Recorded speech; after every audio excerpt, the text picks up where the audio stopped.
diocèse de Joliette, bon, disons pour les gens, c'est de comprendre qu'il y a à peu près 50 000 personnes sur ce territoire-là. C'est un territoire qui monte vers le nord, donc ça part du bord du fleuve Saint-Laurent. Ça monte entre autres vers le nord.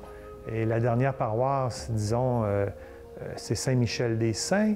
Et donc, à partir de Saint-Michel-des-Saints, là, on fait une route de terre, ça dure à peu près 1h20. Et là, on arrive à la réserve de Manawan, une communauté formée principalement d'Atikamekw.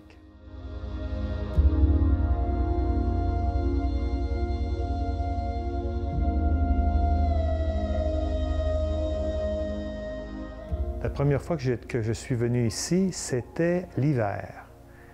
Et ce qui est spécial, c'est que l'hiver, c'est plus facile pour la circulation. La route est plus belle l'hiver.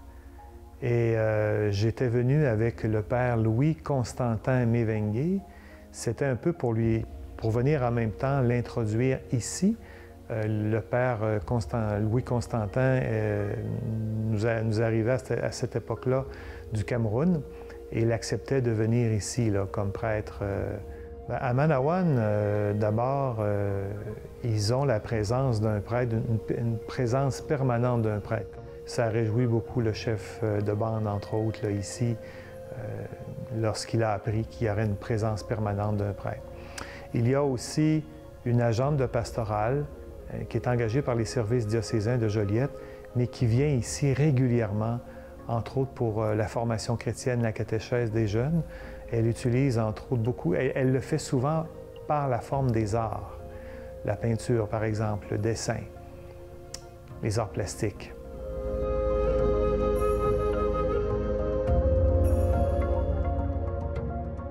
Quand je viens ici, souvent, c'est un 48 heures. Alors, j'essaie de prolonger un séjour ici. Je vais venir, par exemple, à l'occasion de la confirmation qui est vécue souvent au mois de juin ici. Tout simplement aussi pour une visite pastorale. C'est ce que j'ai fait au mois de décembre dernier. Je viens visiter les fidèles ici pour voir, prendre le pouls, comment ça va. Il y a un comité de pastoral ici. Il y a des Atikamekw qui se regroupent et je les rencontre à cette occasion. On porte des projets ensemble. Comme par exemple, on a pensé qu'est-ce qu'on pourrait faire à l'occasion de la visite du pape. On avait pensé à ça, on avait imaginé ça. D'autres projets. La célébration de la confirmation, c'est plusieurs jeunes, c'est une quarantaine de jeunes. Et certains parmi eux vont faire en même temps leur première communion. Il y a même pour demain 2 jeunes qui vont être baptisés. On fait ça au gymnase de l'école. L'église ici est trop petite pour ce genre d'événement.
Je dirais que être un agent de réconciliation, c'est d'abord d'être ici, d'être avec les gens puis d'être proche d'eux, de les écouter, d'être attentif à ce qu'ils disent, de vivre l'amitié, de marcher avec eux. Moi, c'est ce que je peux faire de mieux quand je viens ici avec les gens. D'apprendre à marcher ensemble de mieux en mieux. Et il y a 2 semaines même, il y a eu une rencontre, une retraite, ou on va dire une session à Trois-Rivières, organisée par le Centre de justice réparatrice de Montréal. Je souhaite qu'on apprenne de plus en plus à marcher avec eux, parce que comme bien des personnes, il y a des souffrances qui sont vécues dans une communauté comme ici, toutes sortes de souffrances. Comment apprendre à nous écouter, à nous supporter, à être proches les uns des autres? Moi, c'est ce qui me préoccupe beaucoup. Parce qu'à Manawan, comme ailleurs, il y a des gens qui souffrent. Il y a des gens qui sont heureux, il y a des gens extrêmement dynamiques, qui se donnent énormément. Je le sais. Il y a des gens qui se donnent énormément. Il y a des gens ici aussi que je connais qui viennent enseigner et qui aiment les gens ici. Mais c'est ce que je souhaiterais qu'on puisse apporter, puisse les accompagner dans ce qu'ils vivent, un peu plus, de mieux les accompagner.